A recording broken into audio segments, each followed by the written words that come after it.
Yes, एक हमने question number 84 और 85 नहीं पोस्ट किया था, उससे पहले हमने ओल्ड पार्टनर स्टार्ट कर दिया, तो ये 2 पेंडिंग क्वेश्चन भी हम साथ साथ कर लेते हैं। रघु रिशु पार्टनर्स हैं, 3:2 में शेयर करते हैं। चलिए शुरू करते हैं। लाइबिलिटी साइड के पहले आइटम से क्रेडिटर्स 86,000 का दिया है। ई पॉइंट में बोला है 10,800 के क्रेडिटर्स का पेमेंट नहीं करना है। बहुत मज़े आ गए, प्रॉफिट हो गया 10,800 का। क्रेडिटर्स लिखकर यहाँ पे 10,800 लिख दीजिए और नीचे लाइबिलिटीज़ में क्रेडिटर्स में से 10,800 माइनस करके न्यू वैल्यू यहाँ पर दिखा दीजिए। उसके बाद हमें EPF दिया है, एम्प्लॉयज़ प्रोविडेंट फंड, इसमें भी कोई एडजस्टमेंट नहीं है, एज इट इज़ आप इसको यहाँ पर शो कर देंगे लाइबिलिटीज़ में। उसके बाद दिया है investment fluctuation reserve. Investment fluctuation reserve किसने बनाया था? राघव और रघु और ऋषु ने बनाया था। इन्वेस्टमेंट के लिए कि अगर कल को कोई इन्वेस्टमेंट ऊपर नीचे चली जाती है तो हमें अचानक झटका ना पड़े, हम प्रोविज़न बना के रखते हैं। बट इन्वेस्टमेंट के बारे में ऐसा कुछ भी नहीं बोला है, तो ये रिज़र्व जो है वो रघु और ऋषु ने बनाया था, इसीलिए नए पार्टनर ऋषभ के आने से पहले ये रिज़र्व को वो खा पी के ख़त्म कर लेंगे। क्रेडिट साइड में IFR दिखा दीजिएगा, इन्वेस्टमेंट फ्लक्चुएशन रिजर्व, दोनों पार्टनर्स में ओल्ड रेशियो में दे दीजिएगा। इसके बाद आती है कैपिटल अकाउंट, बैलेंस BD लिखकर डाल दीजिएगा। कैश इन हैंड यहाँ स्टार लगा दीजिएगा। डेटर्स थे 42,000 के, आपने प्रोविज़न बना के रखा हुआ है 7,000 रुपये का, लेकिन पॉइंट नंबर D कहता है ऑल डेटर्स आर गुड, सारे डेटर्स 100% गुड हैं, प्रोविज़न की ज़रूरत ही नहीं है। बहुत मज़े आ गए। प्रोविज़न तो वैसे भी हम लोगों का नुकसान ही होता है, तो वो कह रहे हैं जो नुकसान था ना, अब उसको क्रिएट करने की ज़रूरत नहीं है, तो 7,000 रुपये का जो आज तक हम बुक्स में नुकसान दिखा रहे थे वो हम हटा देंगे, वो हमारा प्रॉफिट हो गया। 7,000 रुपये आप यहाँ क्रेडिट साइड में दिखा दीजिए। और अब वो कह रहे हैं नुकसान की ज़रूरत नहीं क्योंकि ऑल डेटर्स आर गुड, तो यहाँ पर अब आप डेटर्स में कोई प्रोविज़न दिखाने की ज़रूरत नहीं है क्योंकि उन्होंने मना किया है, उन्होंने बोला है ऑल डेटर्स आर गुड, तो यहाँ पर डेटर्स आप 42,000 के ही दिखाएंगे, उसमें प्रोविज़न नहीं दिखाएंगे। जो 7,000 रुपये थे वो यहाँ प्रॉफिट में दिखाएंगे। इन्वेस्टमेंट के बारे में कुछ नहीं बोला है, एज इट इज़ उसको एसेट साइड में दिखा देंगे। बिल्डिंग के बारे में बोला है वो 20% अप्रिशिएट हो गई हैं। 98,000 की बिल्डिंग थी, 20% प्रॉफिट हो गया, प्रॉफिट यहाँ दिखाएंगे और बिल्डिंग में प्रॉफिट को ऐड कर कर न्यू वैल्यू यहाँ पर दिखाएंगे। Then is your plant and machinery. Plant and machinery के भी बारे में कुछ नहीं बोला है, एज इट इज़ उसको यहाँ दिखाएंगे। अब हम नीचे चेक करते हैं, हमने अपनी तरफ से बैलेंस शीट का हर एक आइटम ले लिया। पॉइंट नंबर 1, ऋषभ नया पार्टनर आता है, 1/4 शेयर के लिए आता है और ऋषभ अपने साथ में 50,000 रुपये कैपिटल लाता है। सब बच्चों को पता है जो कैपिटल ऋषभ लेकर आएगा उसको यहाँ बैंक कैपिटल करके लिखना होता है, क्योंकि इसमें न्यू पार्टनर की कैपिटल दी हुई है और बोला है on the basis of new partner, तो इसका मतलब न्यू की कैपिटल दी होगी क्वेश्चन में, और जो कि दी भी हुई है। आगे बढ़ते हैं। Goodwill of the firm is इतना and Rishabh will bring his share of goodwill in cash.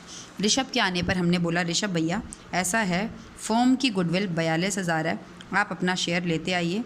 आप कितने शेयर के लिए आ रहे हैं? 1/4, 10,500 रुपये आप ले आइए और ये पैसा किसको मिलेगा? सैक्रिफाइसिंग पार्टनर्स को मिलेगा।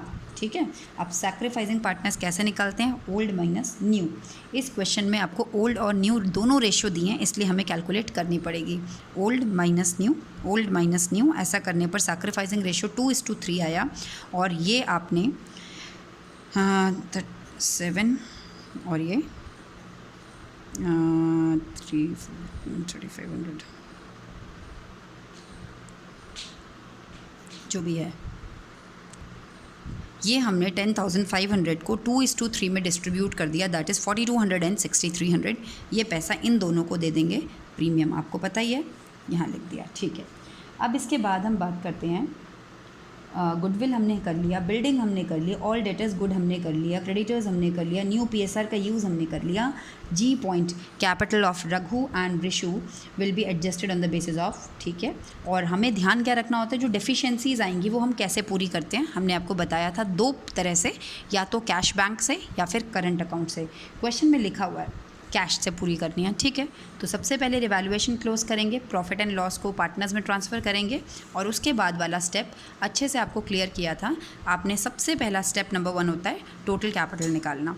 न्यू पार्टनर की कैपिटल को उसके शेयर की रेसिप्रोकल से मल्टीप्लाई कर देंगे, तो ये हमारे पास टोटल कैपिटल आ गई फर्म की। इस टोटल कैपिटल को न्यू रेशियो में डिवाइड कर देंगे और जो ये न्यू रेशियो आएगी इसको हम क्या बोलते हैं? Balance CD।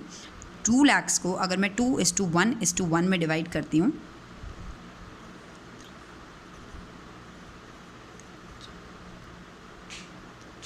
ये हो जाएगा 1 लाख, ये हो जाएगा 50,000, ये हो जाएगा 50,000। 1 लाख 50, ये अब आपने यहाँ पर डाल देना बैलेंस CD में 1 लाख 50। और जो भी डेफिशिएंसी आएगी, जो भी कमी कसर आएगी, उसको आपने क्या लिख कर पूरा करना है? कैश लिख कर पूरा करना है। क्वेश्चन में बोला गया है इस कैश की वजह से कैश अकाउंट इम्पैक्ट होगा। अगर आपका डेफिशिएंसी इस तरफ आ रही है, दैट मीन्स वो पार्टनर बिजनेस में और कैपिटल लेकर आया, तो उस वाले कैश को आपने प्लस करना है। और अगर डेफिशिएंसी इस तरफ आ रही है तो आपने उस कैश को माइनस करना है। ये ध्यान रखनी है आपने बात। और आपको पता ही है नए पार्टनर में तो डेफिशिएंसी आती ही नहीं है।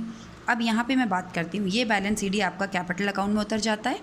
और यहाँ पे अब मैं कैश की अगर बात करूँ, पहले से 77,000 था, 1 50,000 कैपिटल आया, 2 गुडविल का पैसा लेकर आया 10,500, 3 और जो डिफरेंस निकलेगा, डेफिशिएंसी निकलेगा, उसको भी आप एडजस्ट करेंगे। जो टोटल आएगा वो आपने कैश में डालना है। ये क्वेश्चंस ऑलरेडी हम बहुत कर चुके हैं, इसीलिए मैं इनको फुल करके आपको नहीं दिखाऊंगी। Yes, moving to last question of this topic 85। Again this is completely same like 84 I guess. 2 partners A and B हैं, 3:2 में शेयर करते हैं। कैपिटल्स को हम बैलेंस BD में नोट करेंगे। क्रेडिटर्स के बारे में कुछ भी नहीं गिवन है, एज इट इज़ हम इसको बैलेंस शीट में राइट डाउन करेंगे। EPF के बारे में कुछ नहीं गिवन है, एज इट इज़ हम इसको लाइबिलिटीज़ में डालेंगे। वर्कमैन कंपनसेशन फ़ंड के बारे में नीचे कोई क्लेम नहीं किया, इस पैसे को बांट देंगे A और B में क्रेडिट साइड में बाय वर्कमैन कंपनसेशन फ़ंड के नाम से ओल्ड रेशो में। कॉन्टीजेंसी रिज़र्व आपने बनाया हुआ था, कॉन्टीजेंसी मतलब इमरजेंसी रिज़र्व, ठीक है, ये भी किसने बनाया था? A और B ने। नए के आने से पहले इसको भी बांट के ख़त्म कर लीजिए, जैसे WCF को बांटा है बाय साइड में। फिर आते हैं कैश में, कैश लिख के स्टार बना दीजिए। डेटर्स है, डेटर्स के बारे में आपने पहले से उसमें प्रोविज़न बनाया 1600 का, लेकिन अब पॉइंट नंबर 2 कह रहा है provision is to be made at 2000, वो कह रहे हैं प्रोविज़न 2,000 रुपये होना चाहिए, ठीक है। 1600 तो पहले से बना है, अब आपको कितना बनाना है? 400 रुपये, यानी कि नया जो लॉस हो रहा है वो 400 रुपये का हो रहा है। रिवैल्यूएशन के डेबिट साइड में 400 रुपये डाल दीजिए। और अब आपके डेटर्स में से नीचे जब आप बैलेंस शीट के एसेट साइड में प्रोविज़न दिखाएंगे, अब आप 1600 नहीं दिखाएंगे क्योंकि 400 रुपये आपने और बना दिया। अब आपका टोटल प्रोविज़न 2,000 रुपये का हो गया। तो अब आपने कैसे दिखाना है? 37600 माइनस 2000 फाइनल फिगर बाहर लिखनी है। उसके बाद हमें स्टॉक बोला है, स्टॉक के बारे में बोला है वो डेप्रिसिएट हो गया, लॉस हो गया। रिवैल्यूएशन के डेबिट साइड में दिखाएंगे और माइनस करके जो वैल्यू निकलेगी वो एसेट साइड में। फिर आपको दिया है प्रीपेड इंश्योरेंस, वो उसमें कोई एडजस्टमेंट नहीं है, एज इट इज़ आपने उसको एसेट्स में दिखाना है। प्लांट एंड मशीनरी कोई एडजस्टमेंट नहीं है आई गेस, तो उसको भी आपने एज इट इज़ दिखाना है। बिल्डिंग के बारे में भी कोई एडजस्टमेंट नहीं है, एज इट इज़ दिखाना है। नहीं, बिल्डिंग के बारे में है कि वो 1,60,000 की हो चुकी है, पहले 1,40,000 की थी, तो 20,000 का फ़ायदा रिवैल्यूएशन के क्रेडिट में। और नीचे एसेट्स में अब आप कितना दिखाएंगे? 1,60,000। फर्नीचर के बारे में बोला है, एसेट्स में 20,000 दिया है, नीचे बोला है 10% कम हो गया, तो 10% कितना होता है? 2,000 रुपीज़ का लॉस हो गया। रिवैल्यूएशन के डेबिट में 2,000 दिखाना और नीचे एसेट साइड में 20 में से 2 माइनस करके 18,000 दिखा देना। बैलेंस शीट के सारे कंटेंट्स ओवर।